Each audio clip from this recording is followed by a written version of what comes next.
ठीक है, तो ये स्लाइड काफी हद तक लोग समझते हैं कि दिवाली हमारे लिए बड़ी क्यों होती है, बट हाँ Sorry, typically before you go further, let me also welcome Manish ji. Manish ji has also joined in. So hi Manish ji. Manish ji, can you hear us, Manish ji? Yes. Good morning, everyone. Good morning, Manish ji. So let me introduce Manish ji. Manish ji is also from Snapdeal and will be a part of this presentation. Over to you both, sir. Happy to connect. Yeah. तो जैसे मैं कह रहा था, दिवाली की importance हम सभी समझते हैं। काफ़ी इम्पोर्टेंट सीजन है ई कॉमर्स के लिए। टिपिकली इस समय सेल्स हमारी अप टू 60% एक्स्ट्रा होती है कंपेयर टू बाकी सारे क्वार्टर्स। इस साल क्योंकि बिकॉज जिस तरह का एनवायरनमेंट है owing to the pandemic, offline में आई थिंक एक्सपेक्टेशन है कि शायद थोड़ा लोग ऑफलाइन में कम उतरेंगे, ई कॉमर्स में डिमांड और ज़्यादा आएगी। तो it's obviously an even more critical year उस पर्सपेक्टिव से। एंड ऑफ कोर्स ये बात भी है कि इस साल काफ़ी ज़्यादा पेंट अप डिमांड भी है। पिछले कई महीनों से कई कैटेगरीज में सेल थोड़ी दबी रही है, तो आई थिंक इस सीजन में हम एक्सपेक्ट तो ये कर रहे हैं कि काफ़ी सेल उठेगी एंड आई थिंक उससे हम सभी को काफ़ी फ़ायदा होगा। स्नैपडील का काफ़ी sort of birds eye view की हमारा प्लान क्या है। मिड अक्टूबर के करीब हमारा दिवाली प्रमोशन स्टार्ट होगा। It will be a 360 degree promotion. So हम ATL BTL सारे के सारे कॉम्बिनेशंस में हर तरह की सॉर्ट ऑफ मार्केटिंग करेंगे एंड इट विल बी काफ़ी लाउड कैंपेन होगा हमारा। नीडलेस टू से दिवाली के डील्स पे, दिवाली असॉर्टमेंट में कुछ कैटेगरीज जो दिवाली में ज़्यादा चलती हैं उसमें काफ़ी ज़्यादा फोकस रहेगा। एंड ऑब्वियसली हर बार की तरह there will be bank discounts, all kinds of social media promotions that will be going on which will help customers make their decision a little easier. I think एक काफ़ी critical सवाल जो सब लोग मेरे हिसाब से जानना चाहेंगे कि ऐसी कौन कौन सी कैटेगरीज हैं जिनमें सेल ज़्यादा उठती है। देखिए, ओवरऑल सेल ओवरऑल कंपनी के करीब 60% से उठती है, बट कुछ ऐसी कैटेगरीज हैं जहाँ पे दिवाली की एफिनिटी ज़्यादा होती है। अगर हम सॉर्ट ऑफ बिजनेस लाइंस की तरफ से देखें तो जनरल मर्चेंडाइज हमारे लिए सबसे ज़्यादा वो बिजनेस यूनिट है जहाँ पे सबसे ज़्यादा सेल हमारी उठती है, करीब 70-80% टाइप्स। फैशन, मोबाइल्स और FMCG are the other category जहाँ पे सेल ज़्यादा उठती है। अगर हम कैटेगरीज में जाएं, सरप्राइजिंगली हम लोग के लिए ऑटोमोटिव कैटेगरी में काफ़ी सेल पिकअप होती है हर साल। Home furnishing, jewellery, ethnic wear, kitchen appliances, decorative lighting, ये सारी कैटेगरीज आई थिंक सब लोग समझते ही हैं, but these are all categories जहाँ पे हमारी विजिबिलिटी काफ़ी ज़्यादा होगी। हमारे डील्स, हमारे प्रिंट एड्स, हमारे सोशल मीडिया प्रमोशंस इन सब कैटेगरीज में लाइंड अप रहेंगे। So I think for success these are very critical categories. Similarly आपके सामने सब categories की list भी है. So these are clearly linked to the categories. I think sports shoes, ethnic wear, kids room decor, I think these are some unique categories जहाँ पे cell उठती है. There are some more categories जो अपने आप में थोड़ी छोटी हैं लेकिन सेल वहाँ पे भी काफ़ी पिकअप करती है. I'll give an example. Furniture category Snapdeal में थोड़ा छोटा है, it's not that big, but nonetheless हमारी typically for instance मैं लास्ट ईयर की बात करूँ तो हमारी over 200% से सेल वहाँ पे जंप हुई थी. तो I think it's a very interesting category to work in. Again a very basic question. Sellers जब participate करते हैं उनके पास क्या tools हैं to make sure कि उनकी सेल ज़्यादा है, उनको ज़्यादा से ज़्यादा visibility हो और ज़्यादा से ज़्यादा conversion हो. Obviously आपके पास आपको सेलर्स को आइडिया होता है कि मार्केट में क्या प्रोडक्ट्स आए हैं, क्या चल रहा है, क्या प्राइसिंग है, क्या है. तो आपको आइडिया होना चाहिए कि कौन से प्रोडक्ट्स हैं जिसकी मार्केट में डिमांड ज़्यादा है. आप ऐसे ही प्रोडक्ट्स को लिस्ट करिए. हमारे पैनल पे ग्रो योर बिजनेस का सेक्शन है. आई थिंक मनीष जी आपको वो पैनल का सेक्शन दिखा भी देंगे जहाँ पे हमारी तरफ से भी रिकमेंडेशन भी आते रहते हैं कि ऐसे कौन से प्रोडक्ट्स हैं जिनके लिए हमारे कस्टमर्स बहुत सर्च कर रहे हैं, जिनकी डिमांड काफ़ी ज़्यादा है. तो I think that is a good place for you to start to identify products जो आपको लिस्ट करने चाहिए. Obviously if price your products competitively, ये सीजन और ज़्यादा क्रिटिकल होता है जहाँ पे सब लोग डिस्काउंट्स लगा रहे होते हैं. So a very competitive price for your products is good. If Snapdeal के प्लेटफॉर्म पे आप लोग को आइडिया है कि हमारी विजिबिलिटी बाकी लोगों से थोड़ी अलग होती है. हमारा एंडलेस स्क्रॉल का ऐप पे हमारा बाय डिफॉल्ट जो इमेज होता है वो एंडलेस स्क्रॉल का होता है. तो जहाँ पे कस्टमर्स को उनके लिए कस्टमाइज्ड प्रोडक्ट्स दिखते हैं जो एल्गोरिथम ऑटोमेटिकली डिसाइड करता है. अगर आप उस एंडलेस स्क्रॉल पे ध्यान देंगे तो आपको दिखेगा कि वहाँ पे शायद प्रोडक्ट नेम नहीं दिखता, सिर्फ इमेजेस दिखते हैं. ये एक्चुअली कई सारी ग्लोबल कंपनीज की भी प्रैक्टिस है. तो काफी क्रिटिकल है कि जो इमेजेस हम यूज करें वो काफी डिस्क्रिप्टिव इमेजेस हों, उसमें से काफी क्लियरली समझ में आए कि प्रोडक्ट क्या है। कस्टमर को एक्साइटमेंट होनी चाहिए कि देखो ये इमेज देख के दिल कर रहा है इस प्रोडक्ट के बारे में देखें, इस प्रोडक्ट के बारे में और जानें, एंड शायद फिर उस प्रोडक्ट को खरीदने का दिल करेगा। मनीष जी आपको दिखा भी देंगे इस तरह के कुछ अच्छे प्रोडक्ट्स, किस लिस्टिंग्स और क्या इमेजेस कैसे होते हैं। Obviously once the customer goes in और प्रोडक्ट के पीडीबी पहुंचता है तो वहां पे कंटेंट काफी टॉप क्लास होना चाहिए, good images, good content, clear name, कोई भी एम्बिग्विटी ना हो प्रोडक्ट के डिस्क्रिप्शन में, वो बहुत जरूरी है। नीडलेस टू से इन्वेंट्री मेंटेन करिए। कोई ये बता पाना अक्सर काफी मुश्किल होता है कि कौन सा प्रोडक्ट है जो चल पड़ेगा। तो जो भी आप प्रोडक्ट्स लिस्ट कर रहे हैं मेक श्योर कि उसमें अच्छी इन्वेंट्री है, 3-4 दिनों की कम से कम इन्वेंट्री है, और अगर किसी प्रोडक्ट में सेल पिकअप होती है तो इमीडिएटली उसको रिप्लेनिश करते रहिए। ये बात इसलिए भी क्रिटिकल है क्योंकि हमारी काफी सारी प्रमोशन जो होते हैं वो सोशल मीडिया पे होते हैं, राइट। तो सोशल मीडिया में अगर कोई प्रोडक्ट एक बार चल पड़ता है उसको वो रेगुलरली फिर रिपीट होता रहता है सोशल मीडिया पर, उसकी सेल पिकअप रहती है। लेकिन अगर बाई चांस कभी भी उस प्रोडक्ट में अगर इन्वेंट्री की प्रॉब्लम हुई तो उसकी जो वेलोसिटी बनी हुई है वो खत्म हो जाती है, वो प्रोडक्ट बिल्कुल फिर दोबारा उसको ऊपर आने में काफी टाइम लगता है। तो काफी क्रिटिकल है कि हम इन्वेंट्री बिल्कुल मेंटेन करके रखें। आपको सेलर एड्स के बारे में पता है, सेलर एड्स के बारे में हम और भी बात करेंगे। सेलर एड्स से आपकी विजिबिलिटी और एनहांस होगी। काफी सारे लोग काफी सारा कुछ कर रहे होते हैं दिवाली के समय। सेलर एड्स द वे जिसके थ्रू आप अपने प्रोडक्ट्स को एक्स्ट्रा शोकेस कर सकते हैं। बहुत ही क्रिटिकल है। आई थिंक जो भी सेलर स्नैपडील पे काम करते हैं आपको एक्सपीरियंस हुआ होगा। Snapdeal has become very very sort of careful about कि हम जो प्रोडक्ट्स बेचे हैं वो काफी अच्छे क्वालिटी के प्रोडक्ट्स हों। We depend on customer feedback कि हमारे को कस्टमर क्या कह रहा है कि उसको प्रोडक्ट के बारे में कैसा लगा, and then we sort of take action on it. अगर कोई प्रोडक्ट है जहाँ पे क्वालिटी काफी क्लियरली समझ में आ रहा है कि कस्टमर्स क्वालिटी के बारे में कंप्लेन कर रहे हैं, देन हम उस प्रोडक्ट को इमीडिएटली बंद कर लेते हैं।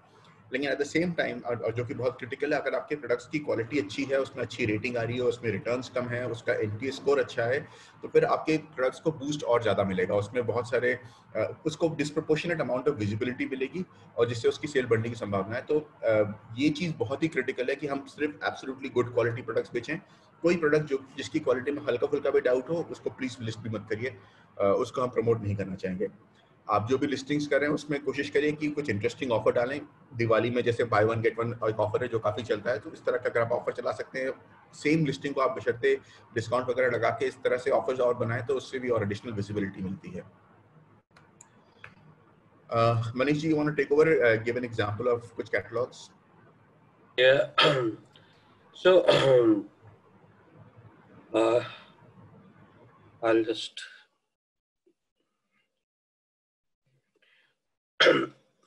हम जब लिस्ट करते हैं एंड सबसे इम्पोर्टेंट होता है कि आपका कैटलॉग एक तरह से आपके मॉल में जो शॉप होते हैं या ऑफलाइन में शॉप होते हैं, जैसे आप प्रोडक्ट्स को डिस्प्ले करते हैं, मर्चेंडाइज करते हैं, वो कैटलॉग आपके कस्टमर से बात करता है।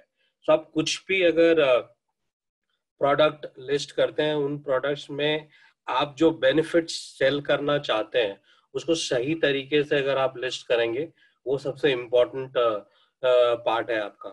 एक बार आपने रजिस्ट्रेशन कर दिया, रजिस्ट्रेशन करना आसान होता है हमारे साइट पे, it's free of cost. You can go click on sale on Snapdeal, give your business details and you are listed. पर उसका नेक्स्ट स्टेप ये होता है लिस्टिंग का। Gaurav, you can click on the first listing.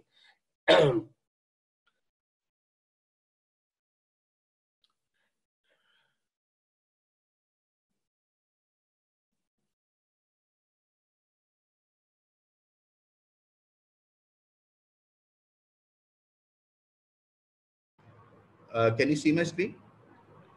It's still it is blank, I guess. It is blank, I guess. Okay, let me try and...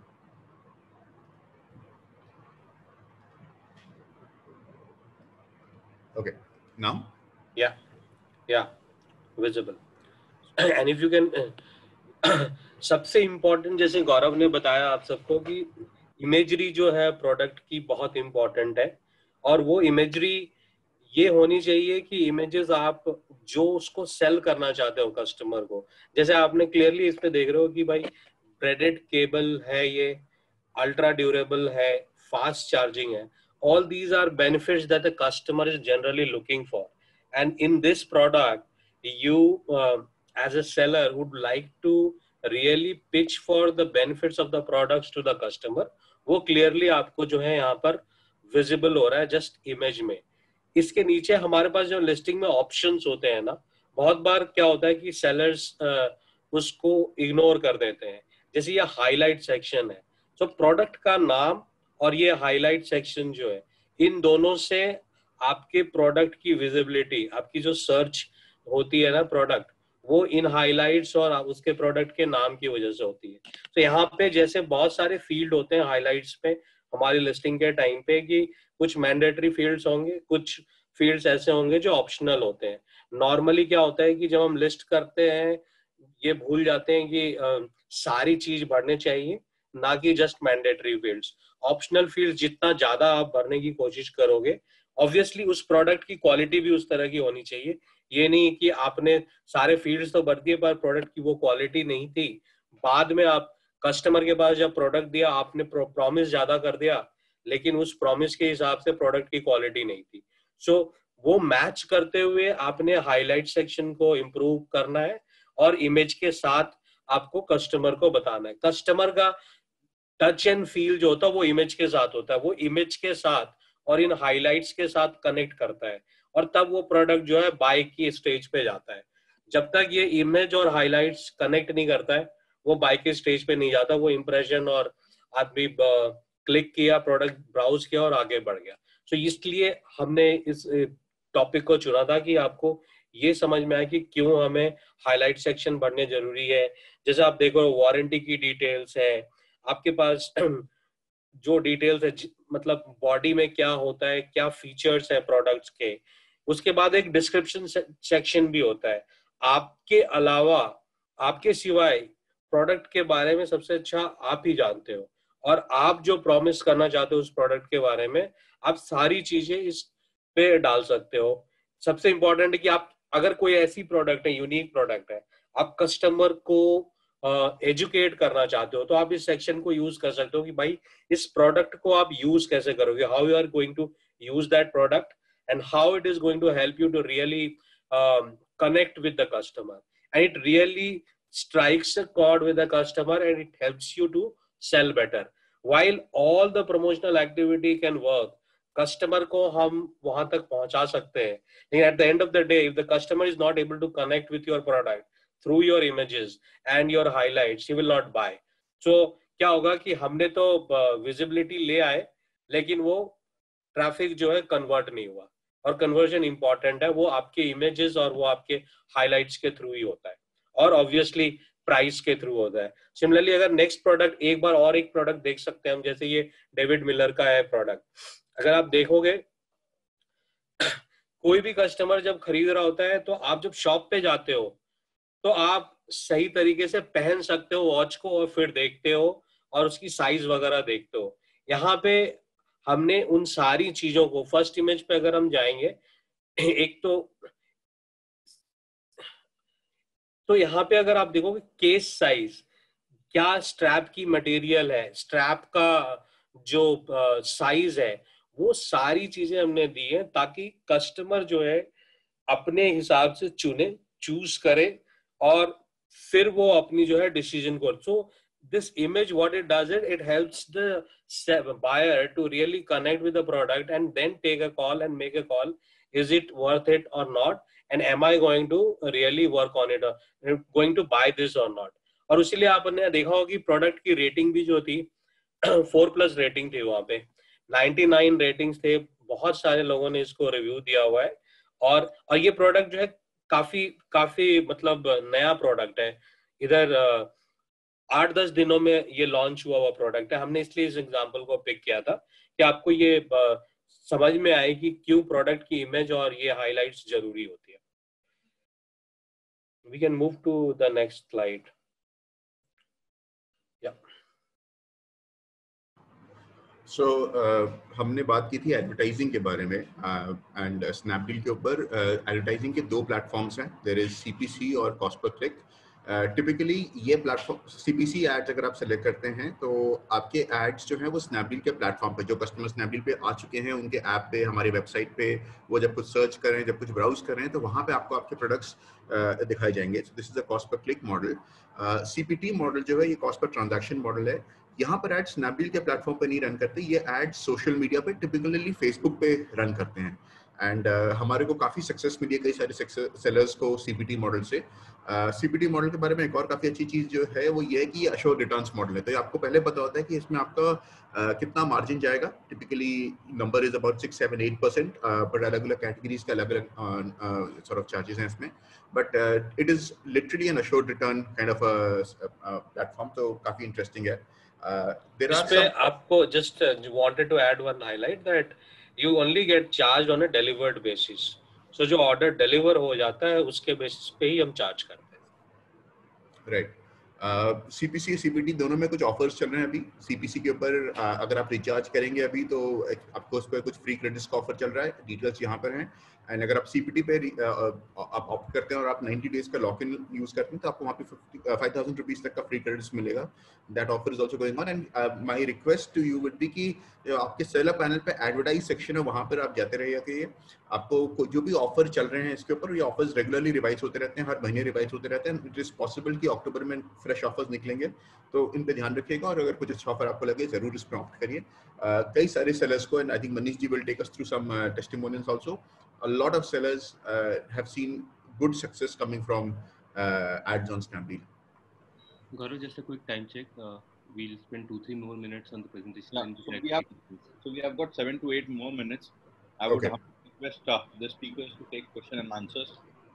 Sure, I think we are done. We have just maybe a couple of more slides and we'll move on after that. ठीक है. So quality के बारे में हमने बात की थी. And दोबारा से आपके पैनल पे performance to the zero tab है. इम्पॉर्टेंट पॉइंट ये है कि अगर आपके प्रोडक्ट की क्वालिटी अच्छी है तो आपको disproportionately high amount of visibility मिलेगी. रिटर्न्स नहीं आएंगे. कस्टमर्स जो है जिनको अच्छा क्वालिटी प्रोडक्ट मिला वो बार बार आके प्रोडक्ट्स खरीदते हैं. सो अच्छे क्वालिटी प्रोडक्ट बेचने के बहुत सारे फायदे हैं. अगर कोई प्रोडक्ट की क्वालिटी पुअर है और हमारे को ये समझ में आता है तो we very quickly act on customer feedback and we stop selling those products. So it will be good if you make sure that products की क्वालिटी अच्छी है. एक सवाल कुछ लोगों ने मैंने देखा था पूछा है, और कुछ पिछले प्रेजेंटेशन से आ रहा था कि दिवाली में अभी इस समय क्या चल रहा है. हमारे लिए सेलर्स के लिए हम जो अभी कर रहे हैं, हम एक नया मार्जिन स्ट्रक्चर रिलीज कर रहे हैं जिस will be a flat structure. अभी हमारे स्ट्रक्चर में टिपिकली 3-4 कंपोनेंट्स होते हैं. अब ऐसा नहीं होगा, आगे जाकर सिर्फ एक सिंगल स्ट्रक्चर होगा जिसमें कोई क्लोजिंग फी नहीं होगी, कोई RTO चार्जेस नहीं होंगे. आई थिंक जो लोगों ने सवाल पूछा था ये, तो ये हमारे करीब 40 सब कैटेगरीज में ऑलरेडी रोल आउट हो चुका है.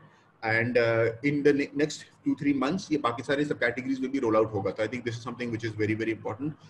Do look forward to this. Manish, if you want to talk about testimonials, or we can start taking questions. We can take questions. I mean, these are more of some of the highlight sellers, so we can take the questions. Right. Great.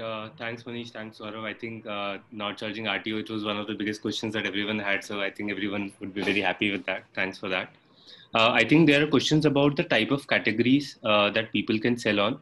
तो कुछ लोगों का सवाल है कि हम grocery product Snapdeal पे बेच सकते हैं, अच्छे बिकते हैं कि नहीं बिकते.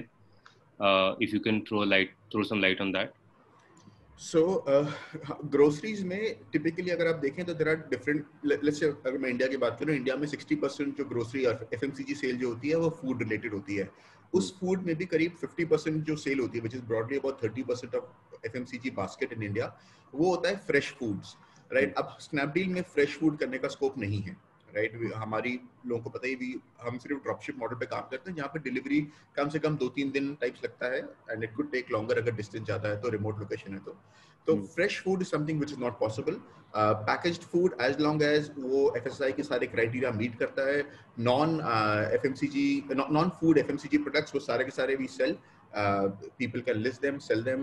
These are categories which are doing very well. I think FMCG in terms of volume would be the 3rd largest business unit at Snapdeal now.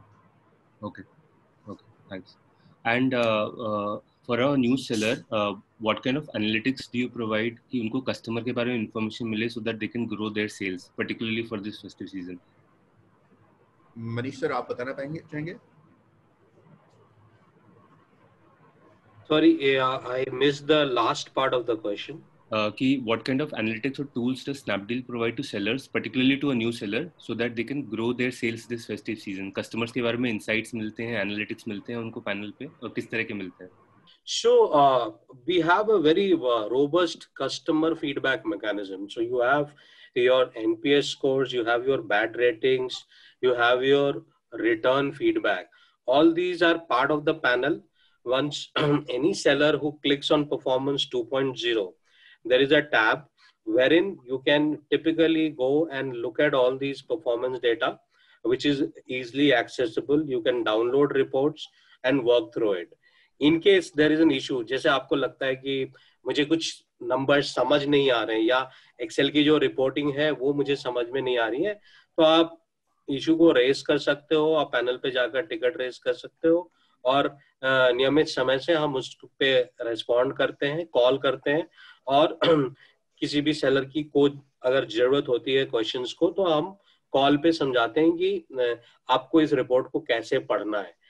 और उस पे आपके कस्टमर्स के कमेंट्स भी होते हैं कि कस्टमर आपके प्रोडक्ट के बारे में क्या फीडबैक दे रहा है, क्या बता रहा है, apart from just the numbers की भाई आपकी बैड रेटिंग क्या आ रही है या आपकी प्रोडक्ट्स की रेटिंग्स क्या आ रही है। उसमें ये भी होता है कि कमेंट्री होता है कि कस्टमर क्या बताना चाह रहा है आपके प्रोडक्ट के बारे में, सो वो पढ़ सकते हैं और आप अकॉर्डिंगली उसको इम्प्रूव कर सकते हैं।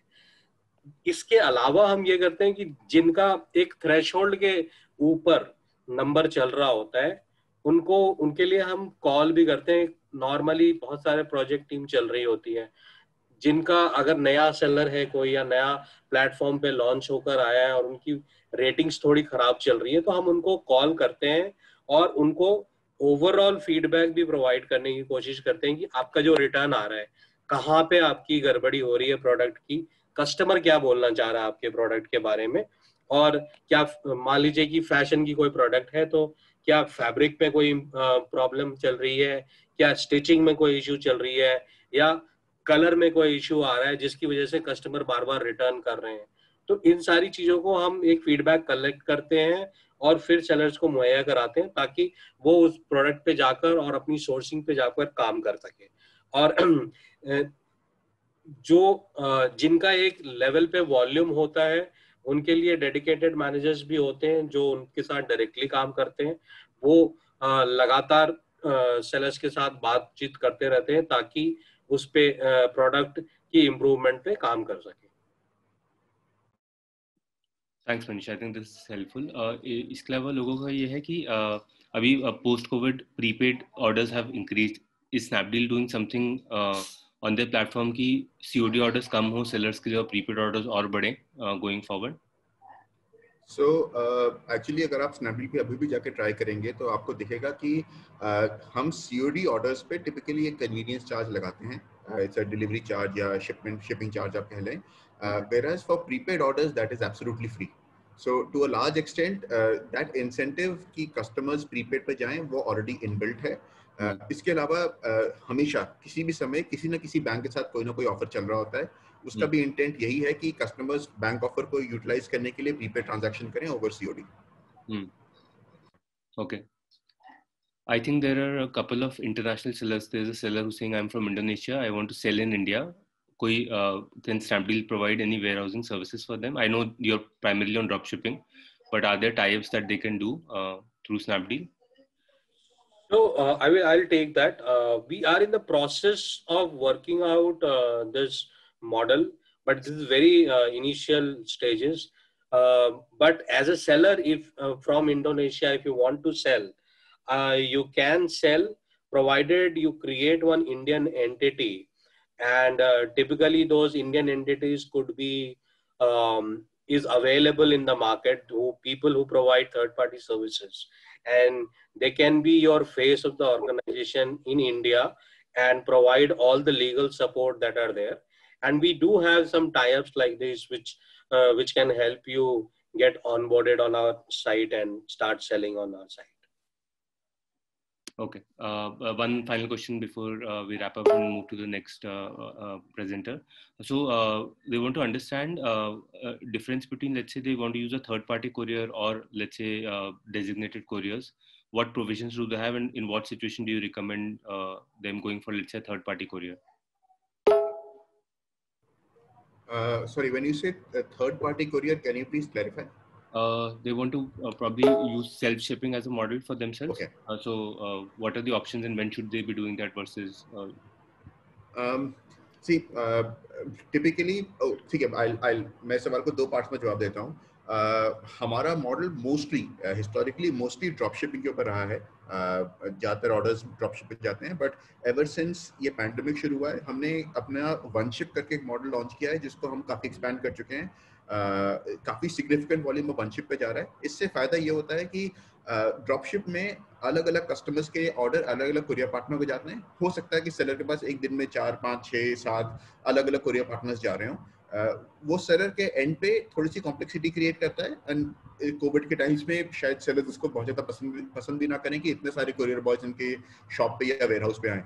तो वन शिप का जो मॉडल है वो ये हेल्प करता है कि आपके पास दिन में एक ही बार एक सिंगल कुरियर पार्टनर आएगा, वो आपसे सारे के सारे पैकेट लेके जाएगा और वो फिर अपने एंड पे वो आप जिस भी कुरियर को उसको देना है वो दे देंगे. So I think that is one model which we have evolved. जो सेलर्स की काफ़ी बड़ी ग्रीवेंस थी वो आई थिंक वो काफ़ी हद तक एड्रेस हो गई है.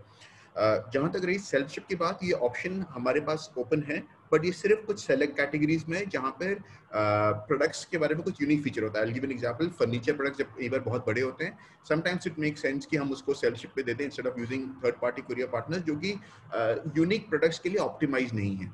बट ये काफ़ी लिमिटेड कैटेगरी, हम इसको इनकरेज नहीं करते बिकॉज इसमें कस्टमर को ट्रैकिंग नहीं मिलती.